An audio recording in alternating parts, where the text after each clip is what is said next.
This conference will now be recorded. Good morning, everyone. This is Ben Keyser with Applied Flow Technology. I am re-recording the webinar here on AFT software usage for mining applications.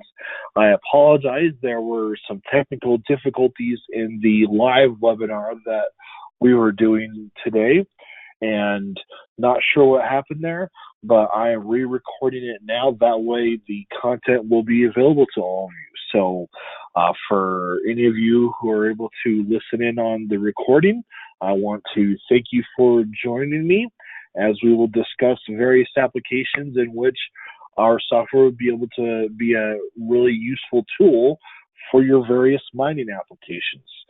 So let's go ahead and get into this. As you know, we have several useful products that are available to you. AFT Fathom models incompressible flow for liquid piping systems. Arrow models compressible flow for gas piping systems. And AFT Impulse models water hammer for liquid piping systems.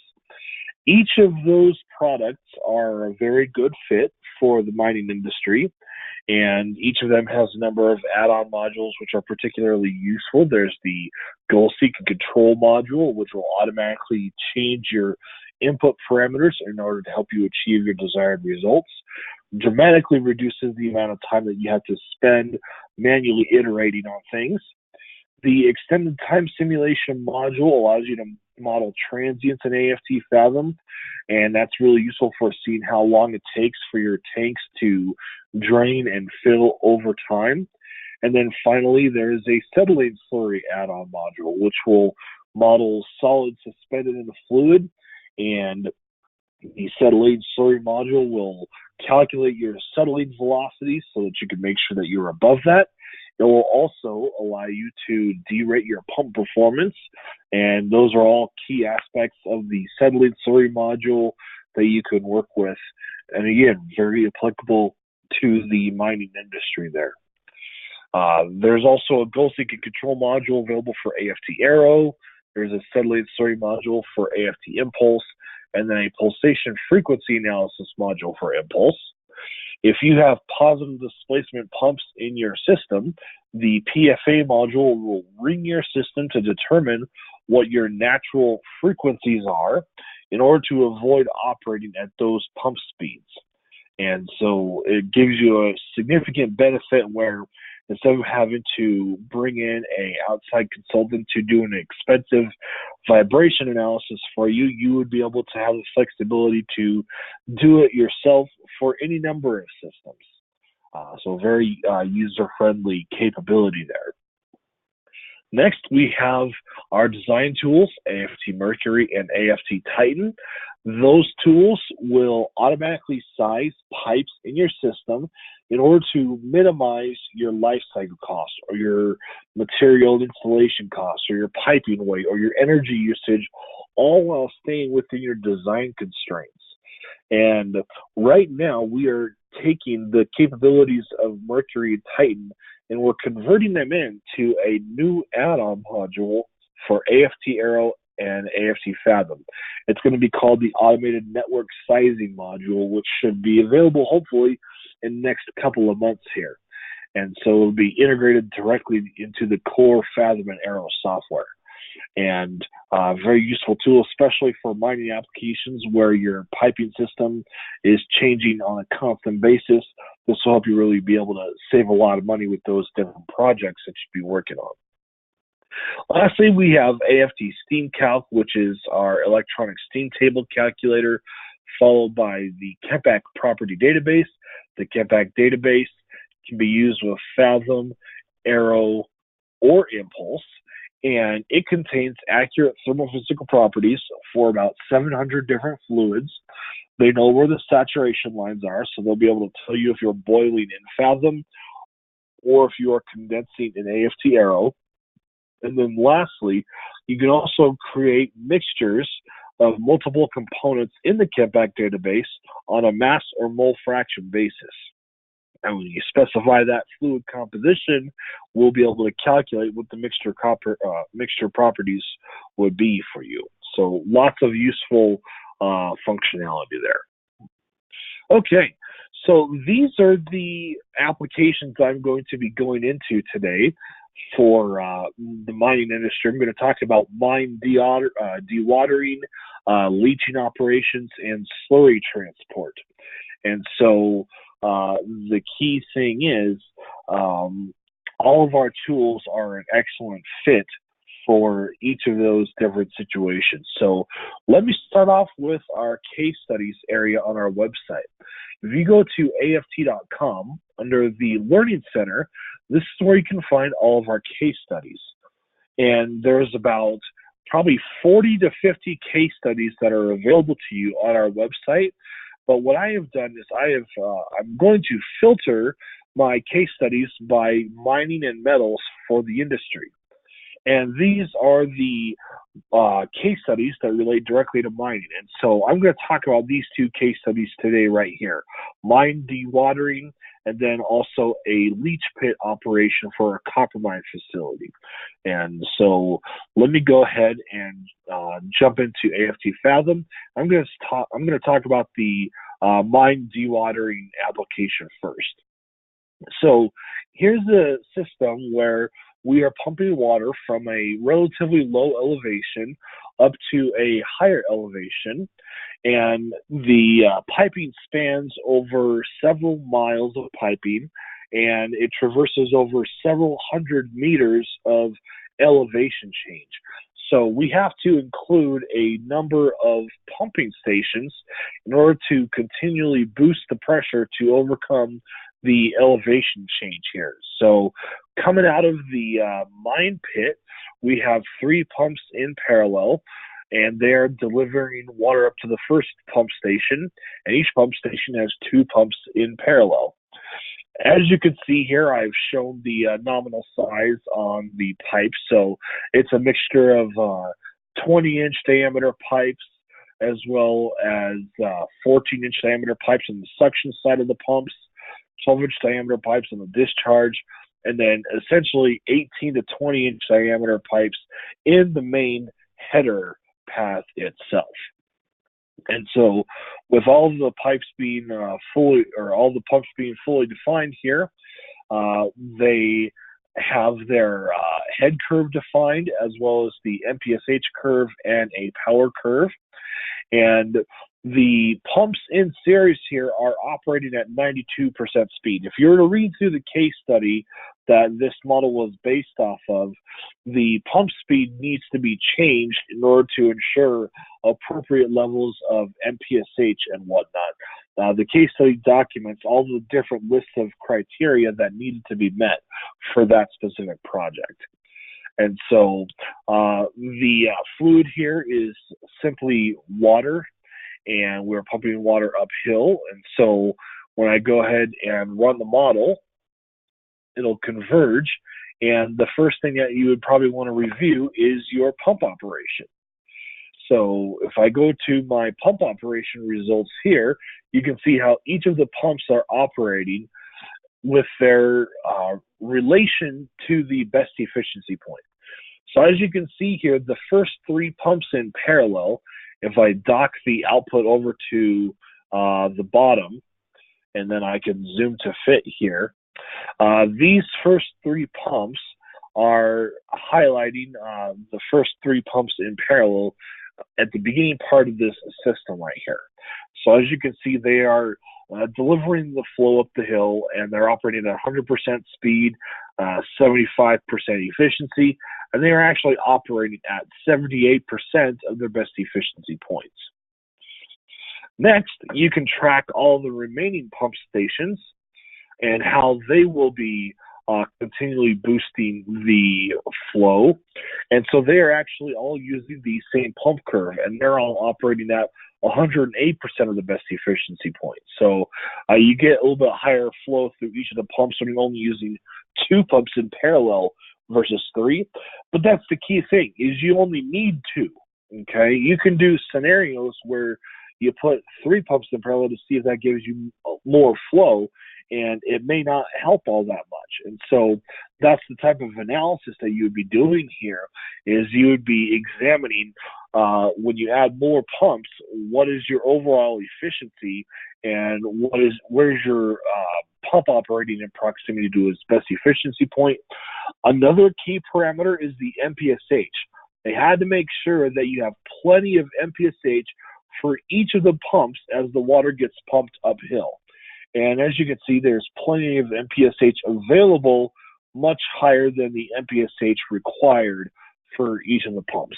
So pretty straightforward, but obviously it would take a while to get here because you'd be doing several different scenarios to figure out which is the best operation. And so this is the final result of what things look like. Now, after I've done my model here and I have examined my results in the output table, you might want to take a look at some graphical results. And so what I've done here is I've already created a group of a continuous flow path. That's not the one. Let's see.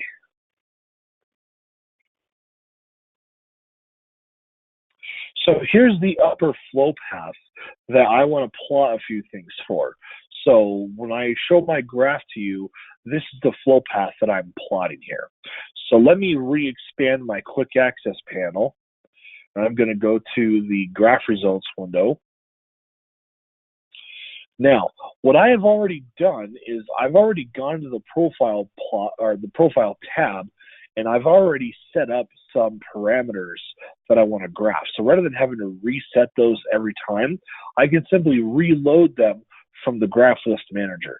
So the first thing that I want to look at is the hydraulic grade line versus the elevation. So if I double click on my graph list item, it regenerates my graph on the spot. And so as you can see here, the blue line indicates my elevation profile. So I'm pumping uphill. And then my red line is the hydraulic grade line. We want to ensure that our hydraulic grade line stays above the elevation. If the hydraulic grade line was to drop below the elevation at a certain point, that would indicate sub-atmospheric pressures. It does not indicate that you have cavitation. It just means that you have a little bit of a vacuum. So maybe it's not at 14.7 psia, maybe it's at 10 psia, especially as you get higher and higher in elevation. So it doesn't mean that you're cavitating, it just means that you're sub-atmospheric. But the key thing is when you're designing these systems, you want to ensure that you have a little bit of margin there. So making sure that your hydraulic grade line is above your elevation is some key parameters to look at. And so you can see here how as the hydraulic grid line starts to approach the elevation, that's where they put in a pump station to boost the pressure again.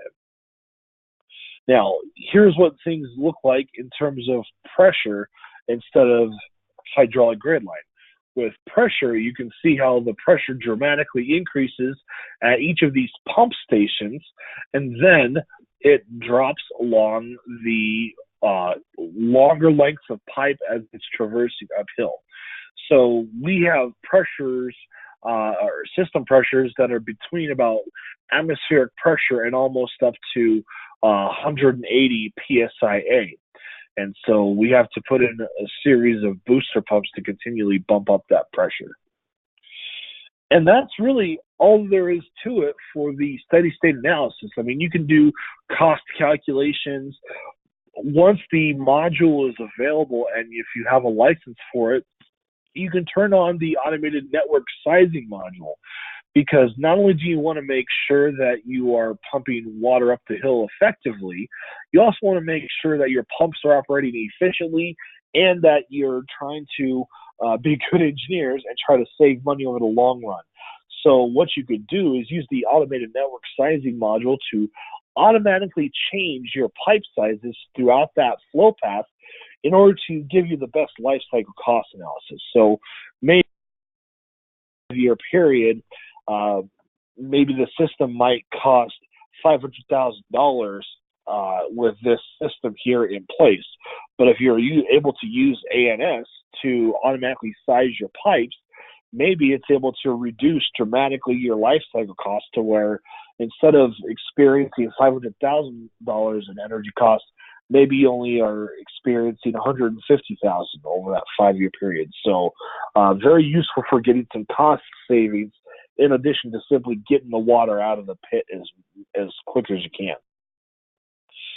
Now, I don't want to stop with just a simple steady state analysis, because in my real system here, what could happen is maybe you might experience a power outage. It could be possible where maybe your pumps might trip. Well, what's going to happen under those scenarios? That's where I have a scenario that I have brought my Fathom model into AFT Impulse. Now, in my folder here, as you can see, I have my main model, which is mine dewatering, and then I saved it as a second one for AFT Impulse. And that's the model file that I'm going to open up in AFT Impulse and do a transient analysis with for WaterHammer. So I'm going to go ahead and open up AFT Impulse here. I need to get out of presentation mode. All right, so minimize these windows here. Now, I'm going to show you how you would open up a model from Fathom into AFT Impulse, and this is how you could import any AFT model into any other AFT software product. And so this is exactly the situation where you would do this.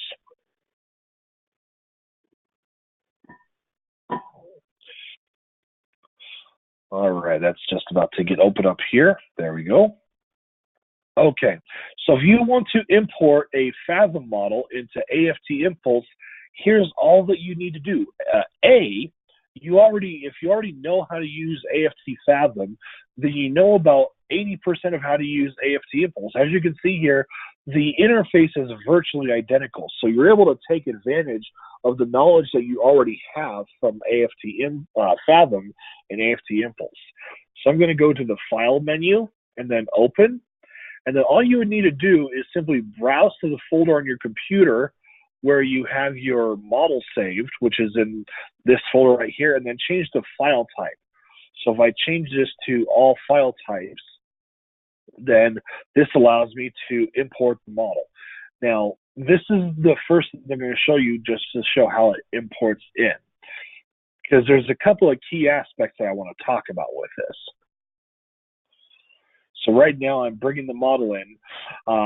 When you first import a model from Fathom into AFT Impulse, I would say about 95% of the information is going to be there, but there's a few things that you might need to touch up here and there.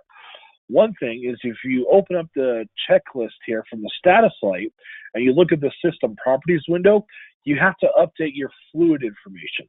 Why is that? Well, the reason is because in AFT Fathom, the bulk modulus of elasticity is not a pertinent parameter. You don't need it for steady state, but you do for WaterHammer calculations.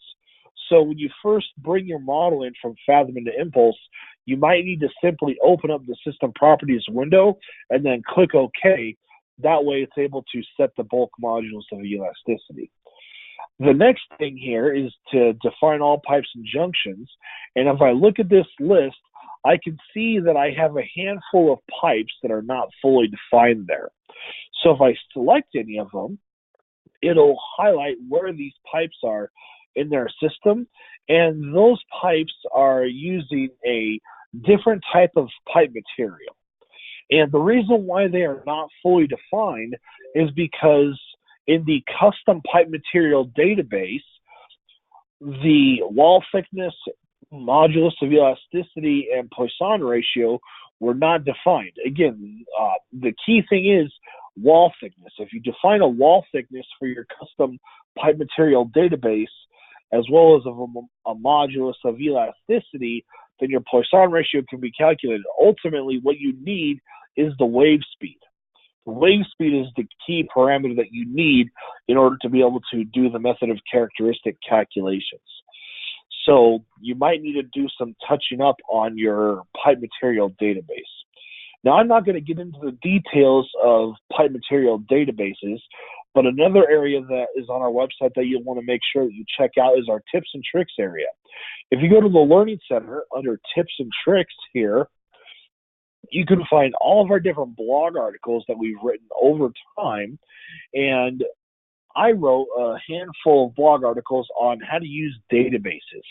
So if you do a keyword search for databases, you'll be able to quickly and easily find the 4-part blog series that I wrote a while back that teaches you all about how to use databases in various ways. So when it comes to AFT pulls for pipe materials, you'll need some additional pieces of information. So this will walk you through how to make those modifications.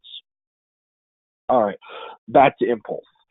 So those are some key things that would need to be accomplished. Another thing that's not fully defined is the pumps. It told me that in my pump, I had a check valve that I was entering, and I did not specify a pressure to reopen the check valve. So that's this field right here. It's possible that we could have reverse flow, and so I want to put a check valve on the pump in order to ensure that I don't have any reverse flow. So it was needing some information that wasn't in Fathom that I needed to specify here. Because in Fathom, if you do an internal pump check valve like this, once it's closed, it stays closed. It won't reopen. But in Impulse, it can. So that's why you would have to specify those pieces of information there. Now, I've already gone through and cleaned up the model after bringing it into Impulse. So let me go ahead and open up that model instead. I'm not going to save that one, and I want to open up this one here. All right. There's a lot of different water hammer analyses that you can do for this type of system, okay? If I hide my quick access panel, there are several pumps, and you can do different scenarios where you trip any number of pumps. Your pumps can trip either with inertia or without. If you look at any of these pipes here that have a little ampersand, that indicates that you have you've included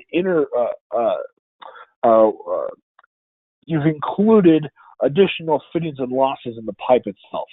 So if I open up this pipe here, you can see that I have some fittings and losses, and in this pipe I have a butterfly valve. Now, if your valve is going to stay 100% open the whole time and never close, then this would be the best way to include that loss. That way you don't have a significant number of additional fittings that clutter up your model and dramatically increase your runtime. So that would be the best way to do it. But if there is the possibility that any of your valves could close, then in that case, you'd probably want to model them explicitly as actual valve junctions. That way you can put a valve transient on there. In my particular model here, the only thing that I have going on for the transient is I chose these two pumps to trip them during the analysis. So I open up this pump here, and I'm doing a pump trip, and all I'm doing is a very simplistic model, speed versus time. So I'm not taking into account any inertial effects. I'm not including the impact of 4-quadrant curves to allow a accurate prediction of the pump head when there's reverse flow. All I'm doing is a very simplified transient where my pump is initially operating at 92% speed, and then it's going to drop down to 0% speed within 5 seconds. And we want to see what's going to happen 30 seconds into the simulation, because maybe it takes 30 seconds or so to get the backup generators turned back on to restart the pumps. So I'm just doing a 30-second analysis to see what happens after those two pumps trip. I've already ran the model and gotten results, and so when I reopened the model here, I was able to unarchive the data. And this catalogs all the maximum and minimum pressures that you would see. As you can see here, these warning messages are telling you that several pumps in your system have reverse flow. And so if you have a case where there's reverse flow through a pump, here's your head curve versus flow rate, and there's your pump curve. Well, here's the issue, is that once your flow goes negative and less than zero, what are we going to use for the pump head? Well, it's difficult to figure that out, and so we're just going to use the shutoff head for any value of reverse flow in that situation. So it's not going to give you as accurate of results. So that's where you would use a 4-quadrant data set in order to relate your pump better so you can have a more accurate pump head prediction. Now, I'm not going to get into the all the nuances of 4-quadrant data sets here in this webinar. If you go to the help menu and then look at the help file, that'll tell you a lot of detailed information about how to use the 4-quadrant curves accurately. But that's what these messages are telling you. Now, this maximum and minimum data table does not give you the clear outline of information of what's going on in your system. So this is where you need to use graphs to really see what's going on there. So I'm going to go to my graph results window, and oops, I thought that I had prepared a graph list item already. I did not. So what I'm going to do is I'm going to plot the flow paths that I showed you before, and I want to show how the pressure as well as the vapor volume changes in the pipes. And the reason why I'm moving and I'm indenting the vapor volume over is because I'm going to create it as a secondary y-axis with the pressure graph. And I'm going to add a third graph for volumetric flow rate. This allows you to watch several key parameters at the same time to really give you a good indication on what's happening in your model. So here's my system, and I'm going to file this away, pressure, and I'll just call it Ben's plot to keep it easy. All right, so here, let me speed forward time a little bit, and I'm going to play the animation. Now, as you begin to watch this, you'll start to see where the pump is tripping right here at this pump station, and you're going to see how the system pressure decreases. But it's important to watch what's going on elsewhere in the system, as well as what's happening with the flow. So let's keep marching along in time. As we trip the pumps, you can see here that the pump station right here, the pressure at that location is going to drop to vapor pressure very quickly, and we're going to start to cavitate. And you don't want to have that happen. So here, we've reached vapor pressure, and we start cavitating at that point. What we want to watch now is how the flow rates in the system decrease over time as those pumps have tripped. So keep marching along here, and you can see how your system flow continues to decrease and decrease over several time steps. Eventually, once your pressure or once your flow rate in this area drops to be zero below that line, that's where your pump head predictions are going to become unreliable. So up to that point, these predictions are relatively decent for your pump performance until your flow rate starts to reverse through the system. Now, let me pause the animation, and I'm going to turn on my rangefinder, and I'm going to zoom in to the pump station right here that's cavitating. So with the rangefinder, I can drag the left side here and then drag the right side here, and that way you can look at this area in a much, much easier fashion. So rather than just zooming in with your mouse wheel, you can use the rangefinder on the x-axis, and that gives you a lot better visibility of what's happening. So let me restart the animation here. So as time moves forward and my pump trips, nothing happens yet until that communicates itself downstream. Now we have that pressure drop to vapor pressure. Watch the blue line. The blue line here is the vapor volume, and what you're going to see here is that vapor volume just continues to grow and grow and grow without bound. So as you can see here, it's starting to trick up a little bit. So what would be happening in reality is your pipes are going to drain. You're going to start getting reverse flow through your system. So this is where it would be a good idea, instead of including all of those valves as additional fittings and losses, you might want to put some of those valves explicitly at the pumps. That way, what you could do is something like this, where if I create a child scenario including valves, I'll keep it simple. All I'm going to do is I'm just going to put a valve in this pipe. So if I want to put a valve in this pipe right here, you don't have to go in and break any of the pipe connections at all.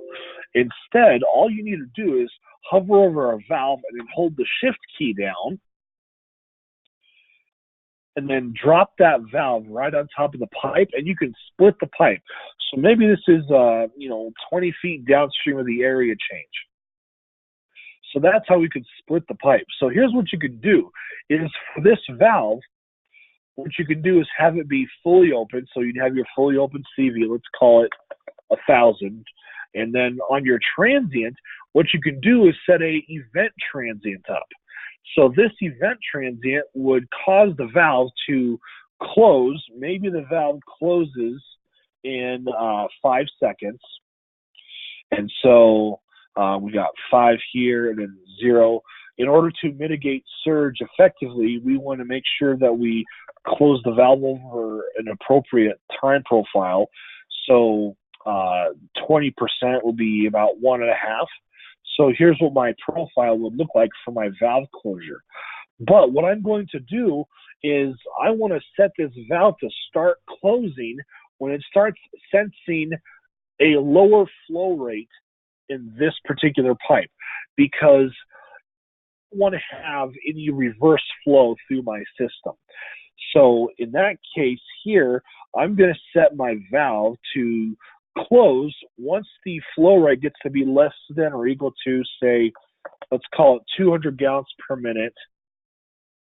And I don't remember what pipe number that was. Let's call it pipe 11 and out the outlet. Is it actually pipe 11? Let's see. Pipe 50. So let me change that really quick. So what I would do here is I would change that to close the valve when pipe 50 gets to be having a flow rate less than or equal to 200 gallons per minute. That way, once these pumps trip right here and the flow begins to decrease, then this valve will close.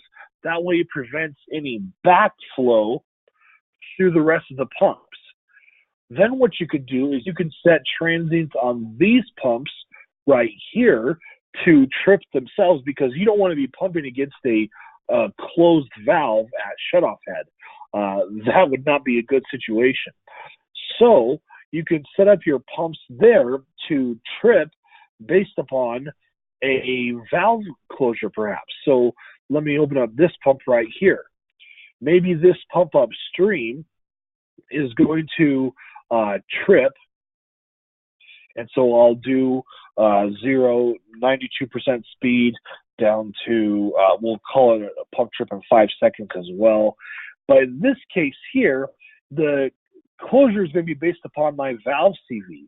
So when the valve CV for this valve right here gets to be less than or equal to a certain value, let's call it maybe 50 for that valve that I just placed, that's when the pump is going to trip. That way you're not pumping against the closed valve. So as you can see, this is a very simple system, but very bad things can happen that you want to prevent. So it's imperative that you take the time to do a proper water hammer analysis, even for a dewatering application where you're just trying to unload as many tons of water as you can, because once that pump trip happens, your pressures can drop. You want to prevent any pipes from bursting if you have valves that are closing, or you want to prevent pipes from collapsing, such that if you have cavitation of your pipe pressures drop below atmospheric or values, then they can potentially collapse. And that's definitely something that you want to be sure to avoid. AFT Impulse will help you with that particular analysis. So that's what I wanted to discuss in terms of mine dewatering. The next thing I want to talk about is leaching. And so that's the other case study here. If you go again to AFC.com under case studies, and then you sort by mining, then you can read this case study right here, which was for a copper mine in Peru, and it was for a leaching operation. So this is what the system looks like. So let me go ahead and open that up. Let's see. So right now I'm going to close out of AFT Impulse. I'm going to go back into Fathom and then open up my copper mine model.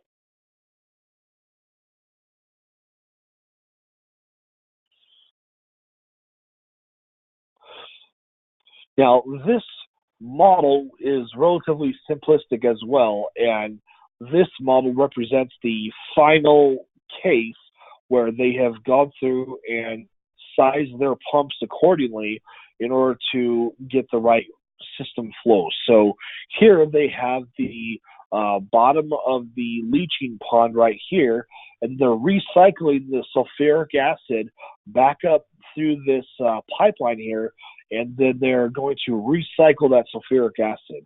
And it's a pipeline that's several miles long, and it traverses over significant elevation changes as well. And so they have 3 pump stations, a pump station here, here, and here. And for each pump station, they have 3 pumps in parallel. 2 are operating, 1 is serving as a standby.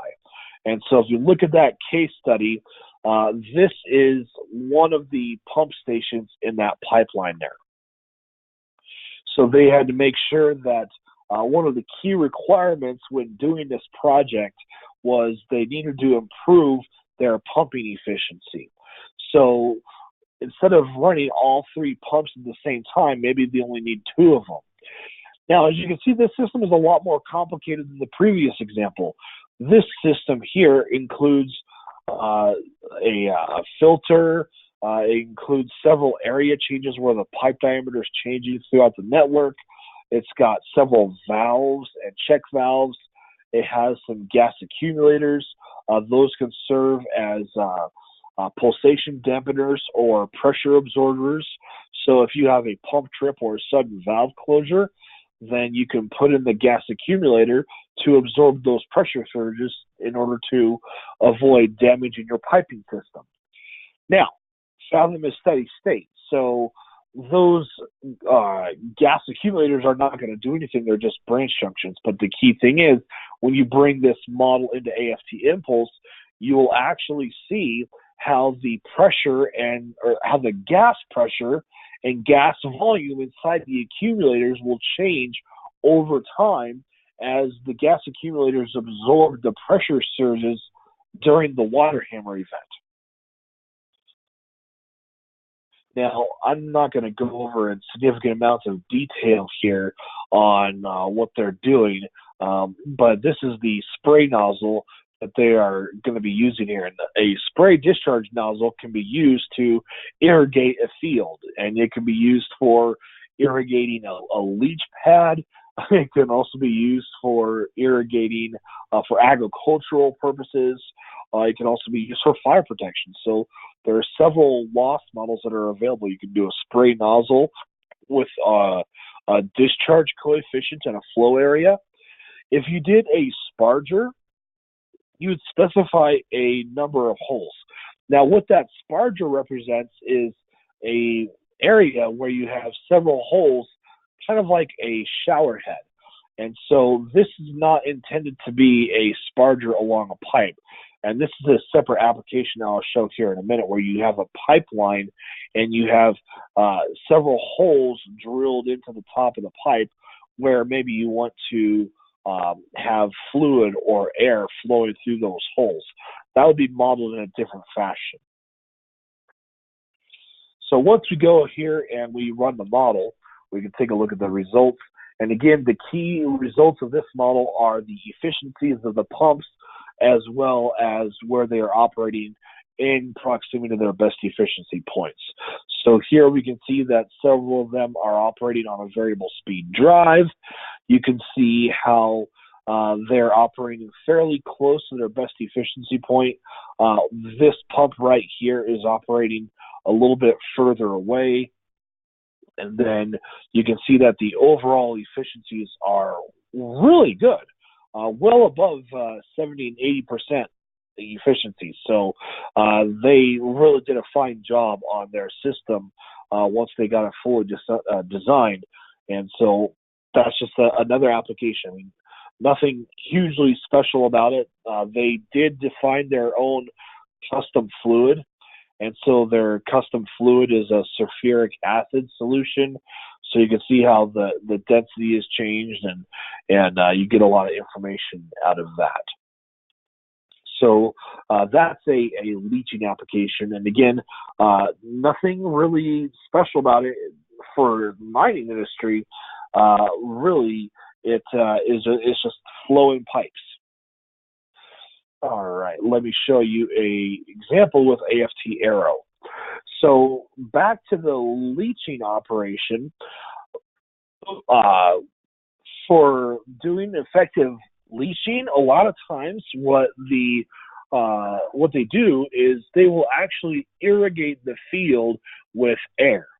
And when they irrigate the field with air, not only do they have the sulfuric acid leaching solution flowing down through the leaching pad, they have air that's bubbling up through all the rocks as well.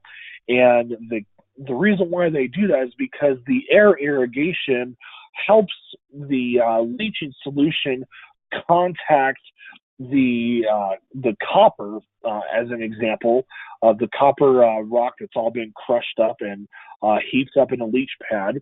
It helps it contact it in a lot more of an effective manner. That way it can extract even more copper in solution. So once it's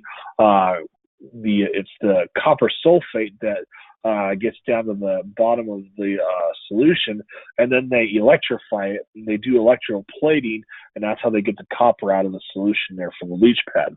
So they have to irrigate the field with air. So here's a situation where I've modeled that. I'm taking in atmospheric air, so it's just air at 14.7 psia, and I am pumping, or in this case, it's a blower or a compressor, and I want to deliver 10 feet per second of air through my leach pad. And maybe this is just one leach pad, one particular field at a certain level. And so this might be a little bit more detailed.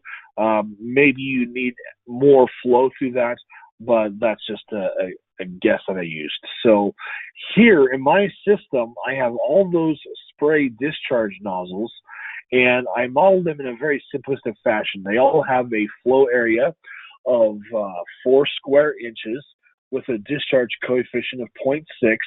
The model data is an excellent way to scan your system of input to make sure you've got the right values entered in. And here for my pipes, you can see how the pipe diameters have changed. So I've got 10 inches diameter in my 2 pipes right here at the blower, or 12-inch diameter pipes. And then in the main header, I've got 10-inch diameter pipes. And then through here, I have 6-inch diameter pipes. So that's how I came up with the guess of 4 square inches for the spray nozzle size. So it's going to deliver air through each of those locations. So when I go and run my model here, it converges pretty quickly. And what we want to see is, what is the flow that is coming out each of these spray nozzles? So what you would need to do when you go to your output window is there is a special parameter that you need to look for. It's called mass flow rate net at junction. The reason why is because the default mass flow rate parameter is called mass flow rate through junction. So let me add that back in here. So let's see, we've got mass flow rate through junction. So this is an important distinction that I want to make. Okay, so let's focus here on the spray discharge nozzles. So we have two parameters, mass flow rate through and mass flow rate net. And you only see a value for a few of these spray nozzles. Why is that? Well, those are the spray nozzles that are at the end of the pipeline. So if I zoom all out, the only spray nozzles that are going to have a value for mass flow rate through junction are going to be these ones. Here's why. Is because when you have flow coming through a pipe into a spray nozzle, and then you have the spray going out, and then you have flow into another pipe, what does the word through mean? Does the word through mean to the next pipe here? Or is it through the spray? Or is it through the average or an addition of those? Well, it's nebulous. So that's why we have not applicable for several spray nozzles that are in line themselves. So that's why you need to go to the output control window, and then for junctions, look for the parameter called mass flow rate net at junction. So that is this column of results right here. So these are the flow rates that are actually coming out of the spray nozzle themselves. Between, you can see how they range. I can also, once I get all that in there, I can sort the results in ascending order. So my flow rates range from 0.18 pounds per second to 0.37 pounds per second. So those are the flow rates that are just going to be coming up through the leach pad. Now, with this being compressible flow, it's important to take into account compressible effects. Not only will your pressures and flow rates change, your velocities will change, your densities, your temperatures. And so what I'm going to do is I'm going to show the pressure, velocity, and temperature along that flow path. And so if I go to my graph results window, all I need to do is reload the graph that I already made. And there it is. So here you can see how the pressure changes throughout that flow path, and you can see how the velocity changes as you lose more and more flow as they exit the spray nozzles. And you can see how there's a slight acceleration from each junction to the next. And then finally, you have your temperature profile throughout the system. And so your temperature is going up because you're losing flow through each part of the system. And so that's going to affect what your densities are as well as your temperatures and pressures. So that's how you see differences in your temperature profile.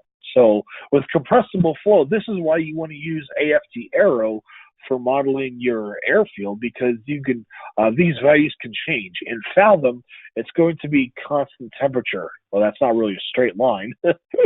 Let me draw.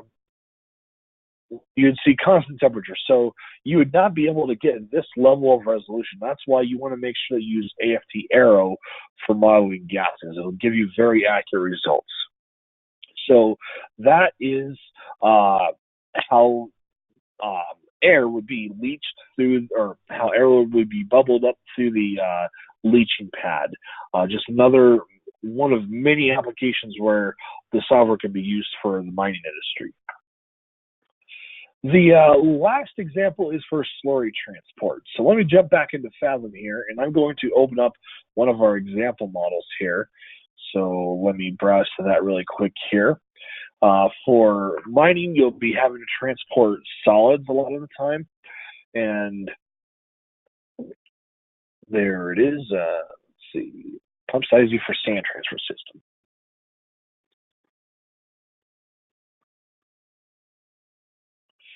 Now, this is a very simple model, but it is very powerful in what it illustrates here. So if I want to model settling slurries in the system, you would go to the Tools menu and then Activate Modules, and you would check the box for SSL to turn on settling slurry. If you do that, you can turn on slurry modeling and set it to settling, and then you'll see how your system properties window changes. So here, if you do detailed, there are several pieces of information that you need to define in order to characterize your slurry. So there's the stratisfaction ratio exponent as well as your terminal velocity parameter. Then you have the density of the particle as well as your D50 and D85 particle size distribution. And then you would also need to define your concentration of solids in your slurry mixture. And so once you define your slurry aspects in the system properties window, you can then model your flow through the system. And in this particular application, it's sand, a very simple system. And I'm trying to size my pump. And for slurry transport, you can define your fixed flow rates in different ways, either as solids themselves, or of the overall slurry mixture, or just the clear liquid itself. So here, I'm delivering 1,400 tons per hour of solids. The reason why is because I'm trying to get as much solids out of that area as I can. So I don't care too much about what the slurry flow rate is. I just have to get as many solids as I can.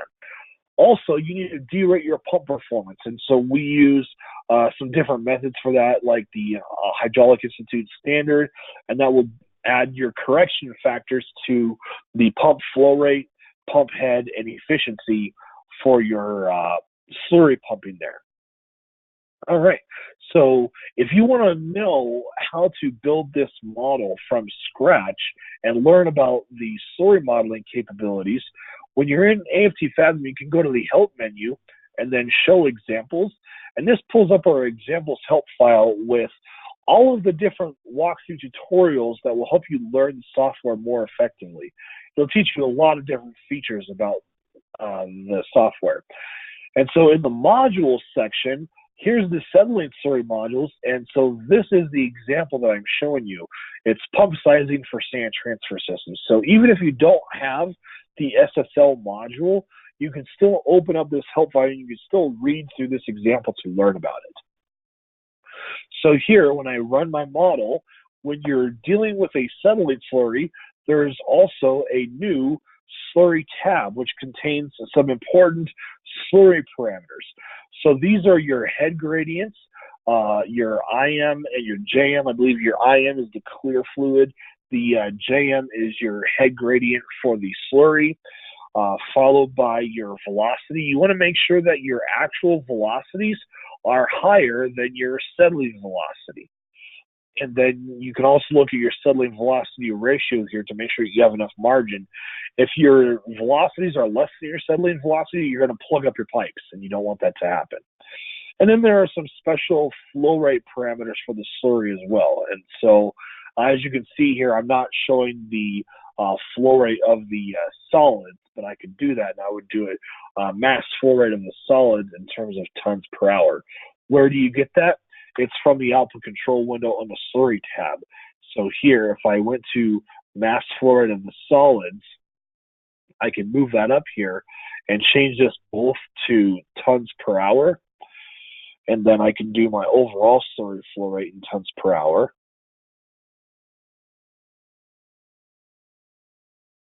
And there it is.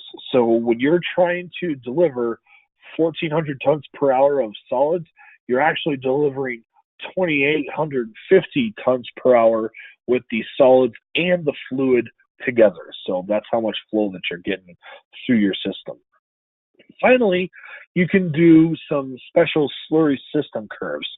So if I go to my slurry system curve tab, I'll do this in terms of volumetric flow rate, and we'll do head total, and I'll do a water system curve.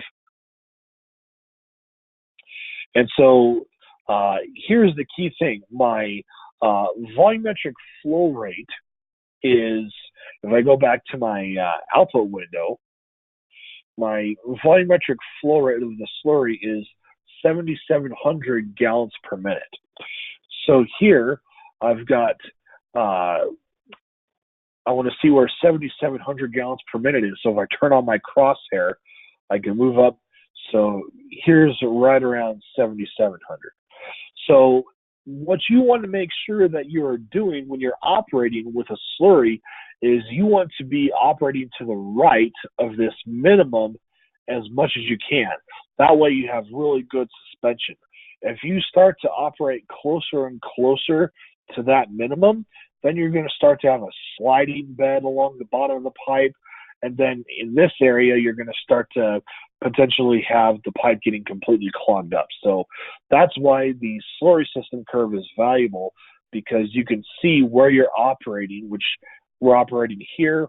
We want to be as far to the right of that minimum as we can, and that'll give you a lot of information about making sure that you're getting effective slurry transport.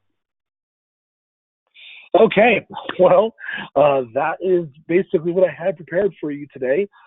Just some key aspects on how you can use the software in different ways for mining applications. And we looked at both AFT Fathom, AFT Arrow, and AFT Impulse.